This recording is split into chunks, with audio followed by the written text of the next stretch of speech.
Les manuscrits anciens du Sahel en général et ceux du Mali en particulier constituent une importante source de savoir et une documentation unique sur l'histoire écrite de l'Afrique. Depuis des années, et particulièrement après la crise sécuritaire de 2012, l'UNESCO appuie le gouvernement du Mali pour la protection, la sauvegarde et la valorisation des manuscrits anciens. À travers l'ONG Savama DCI, le Dr Abdelkader Aïdara est un acteur de taille dans ce processus de protection, de sauvegarde et de valorisation des manuscrits anciens. Au Mali, l'héritage que ces grands savants nous laissaient, c'est ça le manuscrit. Donc on trouve dans le manuscrit ce qu'on est nous-mêmes, d'où on vient, d'où on va, qu'est-ce qu'il faut faire. Donc notre identité, notre valeur, on trouve ça dans ce manuscrit. Parce que ça fait partie du patrimoine national. Mais ce patrimoine écrit, qui est le manuscrit, est très très important. Parce que c'est dans ça qu'on se retrouve, notre histoire. C'est une grande valeur inestimable.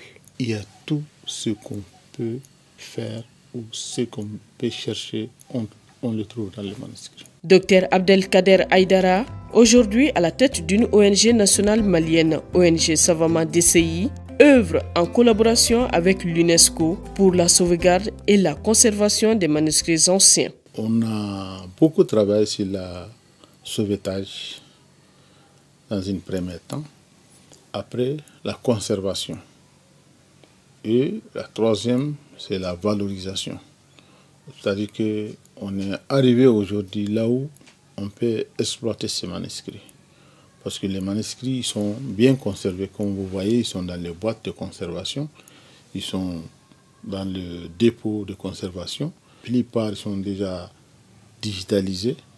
Donc on a des manuscrits anciens qui sont là. On a les images qui sont là, qui sont disponibles. Donc aujourd'hui, vraiment, on peut exploiter ces manuscrits. Comment voyez-vous l'introduction des manuscrits anciens dans le cursus universitaire? N'est-ce pas là une opportunité pour davantage valoriser les manuscrits anciens? On a tellement de manuscrits, près de 400 000 manuscrits, qui traitent tous les thèmes de savoir qui existent. Comment il faut connaître ces manuscrits? C'est à travers les universitaires, c'est à travers les étudiants, les élèves, à travers les chercheurs, à travers les professeurs. C'est eux seulement qui peuvent nous aider à faire sortir le contenu de ces manuscrits pour que le Malien et les autres puissent bénéficier de connaissances qui est dans ces manuscrits. Dans quelle langue sont-ils écrits, la plupart des manuscrits anciens? Tous les manuscrits à 100% écrits en arabe, en langue arabe avec alphabet arabe. Je demande même à l'UNESCO de nous aider à avoir un catalogue ou bien quelque chose pour faire sortir le pourcentage des langues nationales qui est dans ces manuscrits. Parce qu'il y a presque toutes les langues de l'Ouest africain qui se trouvent dans ces manuscrits inscrits avec l'alphabet arabe.